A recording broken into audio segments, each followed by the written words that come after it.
अस्सलाम वालेकुम दोस्तों, मेरी कोशिश होती है कि हमेशा आपके सामने ऐसा कंटेंट लेकर आऊँ, ऐसी वीडियोस लेकर आऊँ रियल एस्टेट से रिलेटेड जिसमें थोड़ी रिसर्च शामिल हो और कुछ इंपॉर्टेंट इन्फॉर्मेशन हो जो हमारी ज़िंदगी के अंदर या हमारी जो रोज़मर्रा का बिज़नेस जो हम कर रहे हैं, कारोबार इस रियल एस्टेट के शोबे से वाबस्ता जो अफराद हैं और वो लोग जो इसमें इन्वेस्टमेंट्स करते हैं, उन सब के लिए किसी न किसी हद तक भला हो। एटलीस्ट जितनी कोशिश हम कर सकते हैं।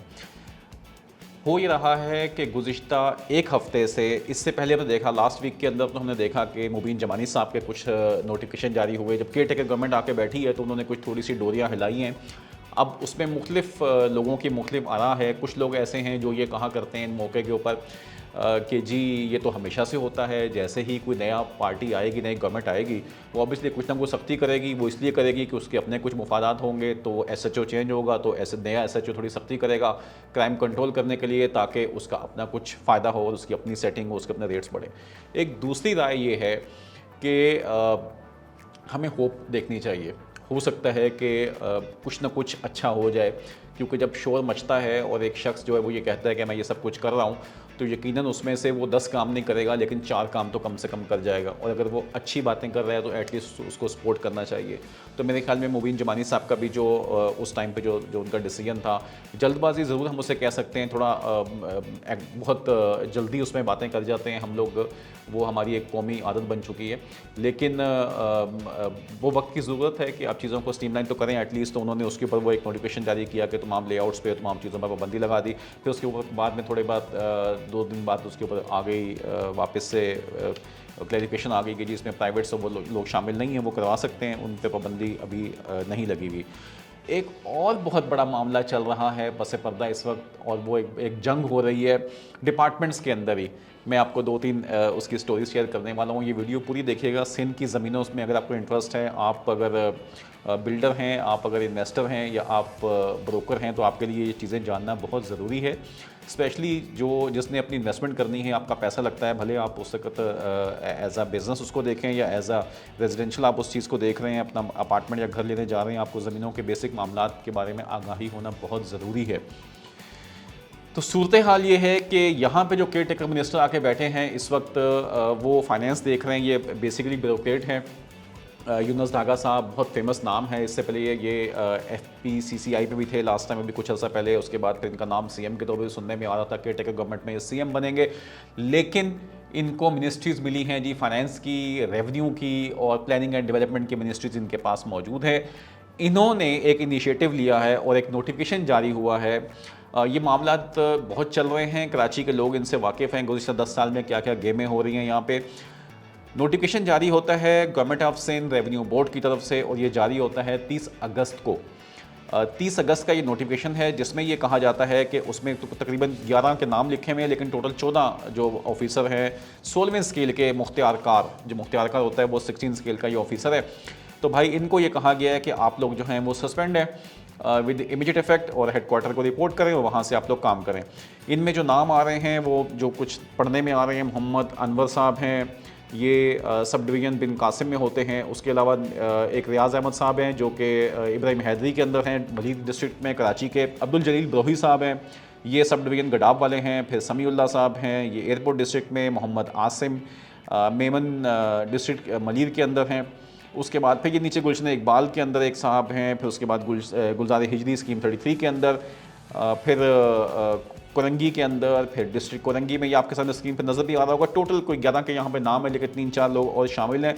ये एक नोटिफिकेशन निकला 30 अगस्त को, जिसमें इनको सस्पेंड कर दिया गया और नीचे उसकी CC कॉपी जो है वो कमिश्नर कराची के पास चली गई, अकाउंटेंट जनरल सिंध को भेज दी गई, डिप्टी कमिश्नर्स जितने हैं कराची के सबको वो CC हो गया। बोर्ड ऑफ रेवेन्यू के अंदर वो चला गया, staff officer to senior member board of revenue जो होते हैं उनको चला गया, और मास्टर फाइल में कॉपी लग गई और ये नोटिफिकेशन जारी हो गया, जिसके तहत इन लोगों को सस्पेंड कर दिया गया। अच्छा, सस्पेंड करने की वजह क्या थी? सस्पेंड करने की वजह ये थी कि इनसे कुछ रिकॉर्ड मांगा गया था मिनिस्टर की तरफ से कि आप ये रिकॉर्ड प्रोवाइड करें, और जो सेक्रेटरी हैं उन जो गवर्नमेंट के होते हैं, बोर्ड ऑफ रेवेन्यू के जो सेक्रेटरी थे उनकी तरफ से कहा गया, लेकिन वो रिकॉर्ड बकौल उनके कि उस तरह से प्रेजेंट नहीं किया गया जो हमने इनसे रिकॉर्ड मांगा था। उस पर कुछ ऑन कॉल बातें भी इन लोगों की आपस में हुई थी, मीटिंग्स भी हुई थी, लेकिन वो नहीं हुआ गया। मज़े की बात यह है कि ये सारे के सारे जो मुख्तियारकार थे, ये सिर्फ़ और सिर्फ अगले 2 दिन के अंदर जाके हाई कोर्ट से उसके ऊपर स्टे लेकर वापस आ गए।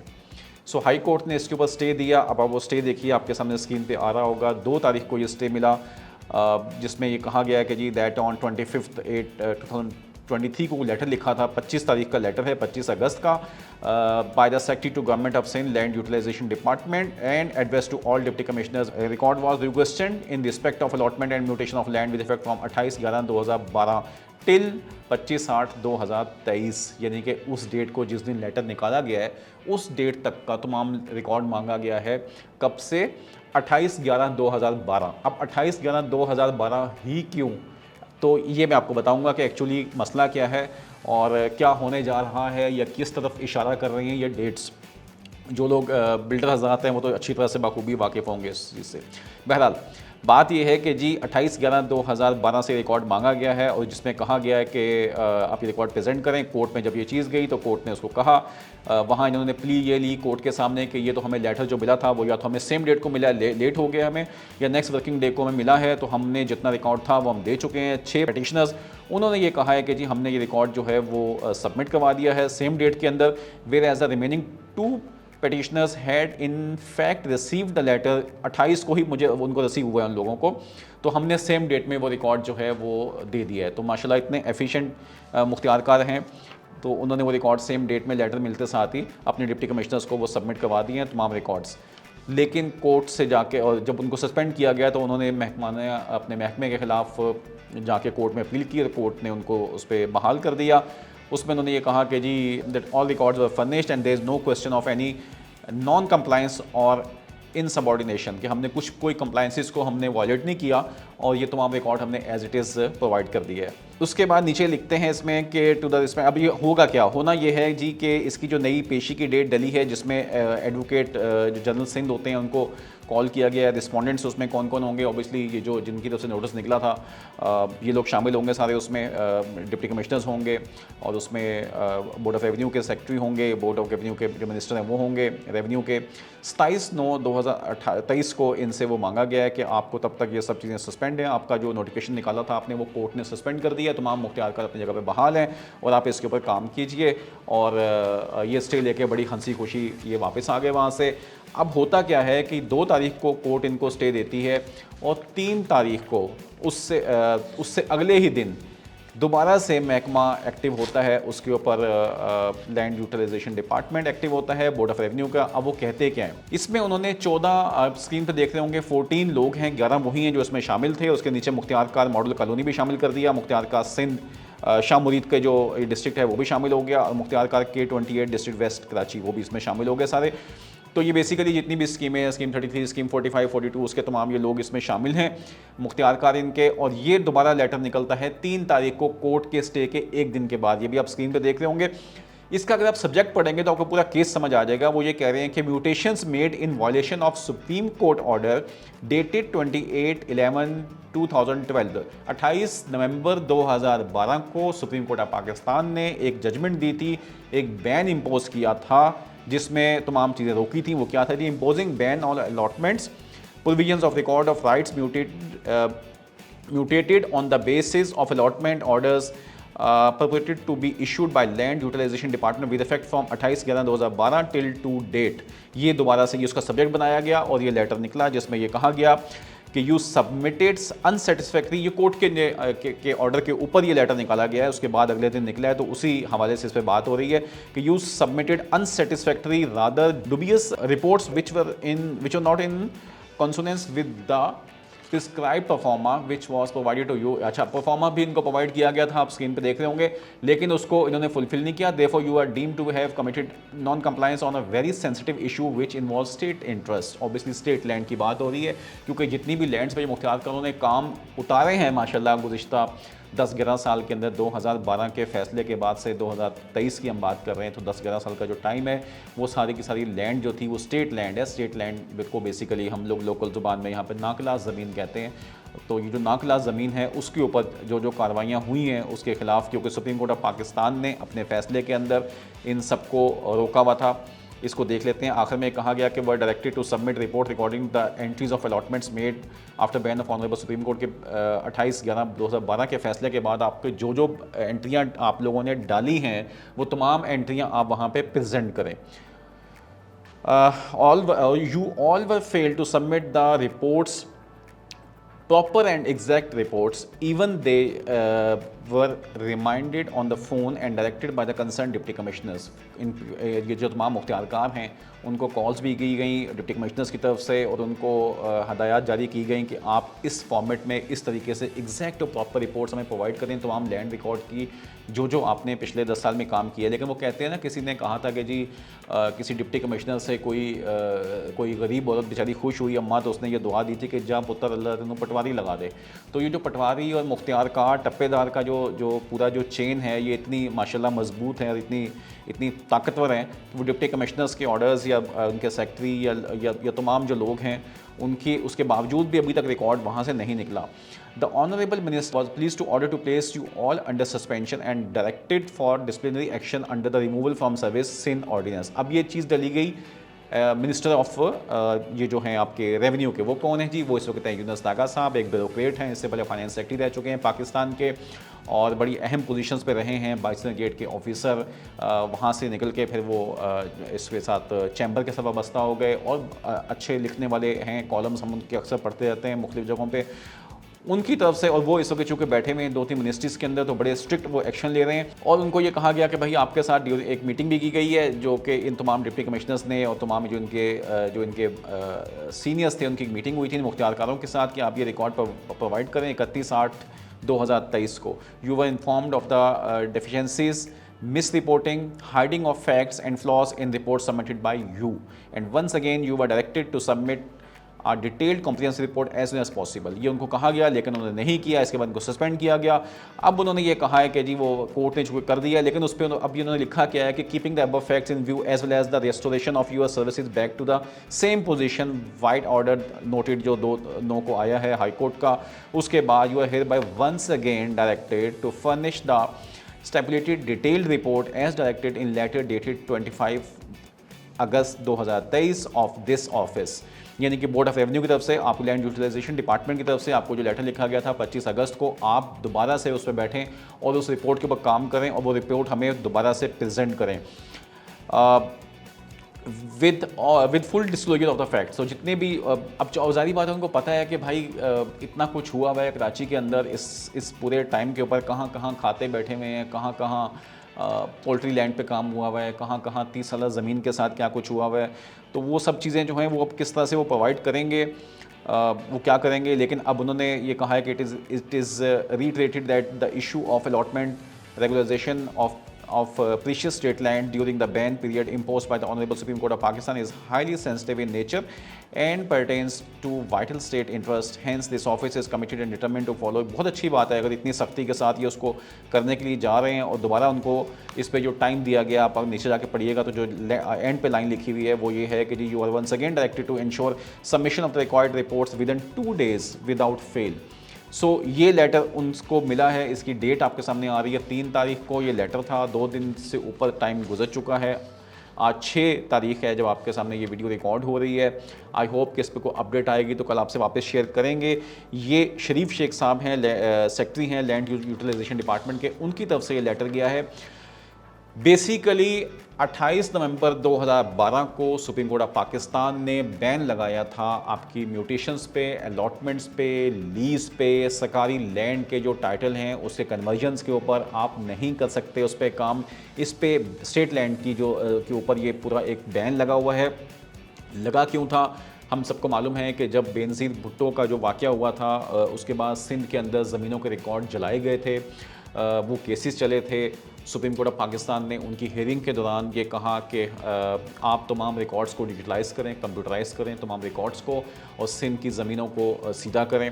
वो अभी तक मामला हल नहीं हुआ. मुझे याद है कि 2019 में जस्टिस गुलजार अहमद साहब सुप्रीम कोर्ट के केस चला रहे थे. उसके अंदर भी ये इशू डिस्कस हुआ और ये कहा गया कि 60 के करीब पिटीशंस थी जिसमें पाकिस्तान एयरफोर्स भी थी, जिसमें एक्साइज डिपार्टमेंट भी थे, KPT बहुत से डिपार्टमेंट्स उसमें गए थे, के इलेक्ट्रिक भी था. और उसके अलावा प्राइवेट भी काफ़ी लोग थे कि जी हम जो है वो ये लैंड हमें उस पे लेने के लिए कि ये बैन किसी तरह से हटाया जाए, थोड़ा सा इसको अपलिफ्ट करके थोड़ा सा आसानी प्रोवाइड की जाए। तो जब उन्होंने पूछा कि भाई आपने वो जो उसमें जो रिस्ट्रिक्शन लगी थी, जो जो उसमें क्लॉजेस थी, आप लोगों ने फुलफ़िल कर ली हैं तमाम चीज़ें, तो मालूम ये हुआ कि अभी भी उस पर काम चल रहा है। और ये कहा गया कि जी हमने बाकी सब कर ली, लेकिन ठट्ठा का रिकॉर्ड अभी हमने अपडेट नहीं किया, डिजिटलाइज उसको नहीं किया हुआ। तो उन्होंने पूछा कि जी वो क्यों नहीं किया हुआ, तो उस पर भी काम चल रहा है वहाँ पे। तो फिर दोबारा उस चीज़ को अभी बरकरार रखा गया था उसके ऊपर। ये तमाम मैटर जो हैं ये चलते हुए, अब ठट्ठा का एरिया शायद आपके जहन में ठट्ठा से आता है हमारी नेशनल हाईवे का एरिया, कि हम यहाँ से पोर्ट कासिम की तरफ जाएंगे और फिर उस स्टील मिल से जाएंगे, बिल्कुल ठट्ठा उसी साइड पे है। लेकिन ये जो ठट्ठा की लैंड है या डिस्ट्रिक्ट ठट्ठा का जो एरिया आ रहा है, ये आपका M9 को टच करता है। तो नूरियाबाद के बाद से जितना एरिया, बहुत सी हाउसिंग सोसाइटीज़ जो आप देखते हैं वो सब की सब ठट्ठा से आती हैं, ठट्ठा में ही आ रही होती हैं। बुलारी एयरबेस अगर M9 पे हमने देखी है तो वो दे कोहिस्तान में M9 के ऊपर ठट्ठा में वो आती है, और वहाँ पे काम चल रहा है ऑब्वियसली खातों का, रीराइटिंग का, इन सब चीज़ों का। तो ये सारे वो मैटर हैं जिसके ऊपर हमने बहुत दफ़ा बात की है। मैंने इस पर एक डिटेल में वीडियोस भी हमने पहले भी की थी। ज़मीनों पे हम अक्सर बात करते रहते हैं। जुनैद शेखानी साहब के साथ एक बड़ा हमारा अच्छा एक पॉडकास्ट था, बड़ा एक वीडियो हुई थी, आप स्क्रीन पर देख रहे होंगे। उसमें हमने लैंड के मामलात के ऊपर कुछ बेसिक हमने डिस्कशंस की थी। हम फ्यूचर में भी इस तरह की बातें आपसे शेयर करेंगे। अगर यूनुस साहब ये सब काम कर रहे हैं तो बहुत अच्छी बात है, क्योंकि आर्मी चीफ साहब भी आज से 2-3 दिन पहले कुछ इस तरह के अपने अज़ाइम का अदा कर चुके हैं। उन्होंने बहुत से ऐसे बड़े ठोस अल्फाज में ये बातें बोली हैं कि जी मैं ये तमाम चीज़ें ख़त्म करना चाहता हूँ। स्पेशली मेरा फोकस है कराची की तरफ एंड बलूचिस्तान की तरफ। तो बहुत अच्छी बात है। सिंध का जो ज़मीनों का मसला है, मैं तो ये कहता हूँ सिंध नहीं बल्कि पूरे पाकिस्तान में हमारा जो बुनियादी मसला है वो ज़मीन है। वो उसमें आप कोई एक इदारा ले लीजिए, उसमें आप किसी को, कोई भी एक इंसान जो आप जिसको देख सकते हैं, किसी बिज़नेस को उसका ताल्लुक़ किसी न किसी तरह रियल एस्टेट के साथ, ज़मीन के साथ जुड़ता है। अगर हम इसको सीधा कर लें, हमारा रिकॉर्ड डिजिटलाइज हो, एक आम इंसान अपने घर की NOC लेनी है, या उसने वेरिफिकेशन करनी है, या उसने कोई, या एक बिल्डर ने कोई लैंड लेनी है, वो अगर उसको वेरीफाई कर सके, किसी ने कोई प्लॉट बुक करवाना है, वो उसको गवर्नमेंट की वेबसाइट पर जाकर चेक कर सके, उसको देख सके, उसके ऊपर प्रॉपर कोई एक बंदा उसका रिस्पॉन्सिबल हो, तो इसमें इतनी आसानी हो जाएगी। और जिस तरह का नेस्ला टावर का वाक़या हमने देखा था शारा फैसल के ऊपर, इस तरह के वाक़या नहीं होंगे कि वो तमाम NOCs भी निकल जाएँ और बाद में ज़मीन जो है वो ना अप्रूव हो सके सुप्रीम कोर्ट में जाके, और फिर लोगों की जो पूरी मेहनत की कमाई है ज़िंदगी भर की, वो भी वहाँ पे डूब जाए, या थोड़ा उनको फंस जाएँ लोग बेचारे। वो कब फारिग होते हैं वो किसी को नहीं मालूम होता बाद में। सो अगर इस तरह के डिसीजंस हो रहे हैं, हम एज़ इस इंडस्ट्री के स्टेक होल्डर के तौर पे हमारा एक छोटा सा इससे जो एक वाबस्तगी है इस इंडस्ट्री के साथ, उस बिहाफ पे मैं तो ये कहता हूँ कि ये बहुत अच्छी बात है। इस तमाम रिकॉर्ड को जितना जल्दी हो सके इसको डिजिटलाइज़ किया जाए, इवन टाइम बाउंड करके कि हमने ये काम जनवरी से पहले करना है, इसी साल के अंदर ये तमाम रिकॉर्ड हम डिजिटलाइज़ करें, ये तमाम चीज़ें मौजूद हों, आवाम की एक्सेस के अंदर हों, लोग इसको देख सकें। इससे आपकी रियल एस्टेट के अंदर ना सिर्फ पैसा आएगा, शफाफियत आएगी, ट्रांसपेरेंसी आती है। जब ऑथेंटिसिटी, ट्रांसपेरेंसी, ट्रस्ट आता है तो ऑटोमेटिक इन्वेस्टर्स आते हैं, ऑटोमेटिक क्लाइंट्स आते हैं, उनका इंडस्ट्री पर ट्रस्ट बनता है, उनको बिज़नेस करने में मज़ा आता है, बिज़नेस में बढ़ावा मिलता है, ना कि उसमें किसी किस्म की कोई कमी वाक़या हो जाती है, लोग उससे मज़ीद खुशहाल हो जाते हैं। सो ये जो तमाम डिसीजन हो रहे हैं ज़मीन को लेके, ये मैं समझता हूँ बहुत अच्छी चीज़ है। और 2012 का जो सुप्रीम कोर्ट का फ़ैसला है वो बहुत से लोगों को तंग करने वाला है, क्योंकि कराची के अंदर भी बहुत ऐसा काम हुआ है ज़मीनों के अंदर। अगर लोग जानते हैं स्कीम 33 के अंदर, स्कीम 45 के अंदर, स्कीम 41 के अंदर, स्कीम 42 के अंदर बहुत सा ऐसा काम हो रहा है, TDA में, MDA में, LDA के अंदर, इनकी हदूद के अंदर, कि जहाँ पे सरकारी ज़मीनों के साथ काफ़ी ज़्यादा छेड़छाड़ की गई है। 30 साला ज़मीनों पे, पोल्ट्री लैंड से प्रोजेक्ट्स कटे हुए हैं, लोगों को मालूम ही नहीं है। लोग एक सोसाइटी का गेट देखेंगे, लोग एक सोसाइटी की ज़मीन देखेंगे, सड़क देखेंगे, अंदर एक अच्छा शानदार सा बिल्डर ऑफिस देखेंगे, उसके अंदर एक अच्छी बेहतरीन सी एनर्जेटिक किस्म की टीम देखेंगे सेल्स की, और शहर में 4 बिलबोर्ड देखेंगे, 2-4 बसें ब्रांड होती हुई देखेंगे, और वो ये समझेंगे कि यार ये प्रोजेक्ट बहुत ज़बरदस्त है। अखबारों में इश्तिहारात भी लगे हुए हैं, फेसबुक पे इश्तिहारात भी चल रहे हैं, यूट्यूब पे वीडियोज़ डली होंगी, गूगल पे सब कुछ चल रहा होगा। लेकिन उसके पीछे अगर आप जाके उसे पूछेंगे कि भाई मुझे ज़मीन का टाइटल दिखा दो, तो असल चीज़ याद रखिएगा, NOCs में भी कहीं ना कहीं गड़बड़ हो सकती है। कोई भी मिली भगत के साथ ज़ाहिर बात है कि हमें मालूम है पाकिस्तान का निज़ाम अपना कुछ ना कुछ चीज़ें निकल आती हैं कागज़ की, लेकिन जो लैंड का टाइटल है वो सबसे बेसिक चीज़ है। ज़मीन का टाइटल अगर आपके पास नहीं है और वहाँ पे मसाइल हैं तो फिर भले मलक रियाज हो, भले कोई एक बिल्डर हो, नसर टावर वाला हो या कोई भी बिल्डर हो, उसको कभी ना कभी कोर्ट में खड़ा होना पड़ता है, उसको वहाँ पे जवाब देना पड़ता है। तो लैंड का टाइटल जो है वो सबसे इम्पॉर्टेंट चीज़ है। वो लोगों को इन्वेस्टमेंट करने से पहले बिल्डर हो या एक आम क्लाइंट हो, उसको लाजमी उसके बारे में जितनी छानबीन हो सकती है वो उसके बाद करनी चाहिए। सो इस केस को देखते हैं, अगर आजकल में कोई नई इस पे अपडेट्स आती है आपसे शेयर करते हैं कि अब ये केस किस तरफ लगेगा। और अगर ये रिकॉर्ड पूरे का पूरा उनको मिल जाता है, यानी कि डिपार्टमेंट वाले अपने नीचे वाले बंदों से वो रिकॉर्ड मांग रहे हैं ऊपर, तो अल्लाह करे वो उनको चीज़ें मिल जाएँ सरकारी महकमों के अंदर, अगर वो चीज़ें अच्छी तरह से हो जाती हैं, क्लैरिटी उस पर आ जाती है, तो शायद कुछ सिंध के लोगों के लिए और कराची के लोगों के लिए कुछ उसमें भला हो जाए। दुआ में याद रखिएगा। कोई कमेंट्स हो, कोई क्वेश्चन करना हो तो प्लीज़ आप लिख सकते हैं मुझसे। अस्सलाम वालेकुम।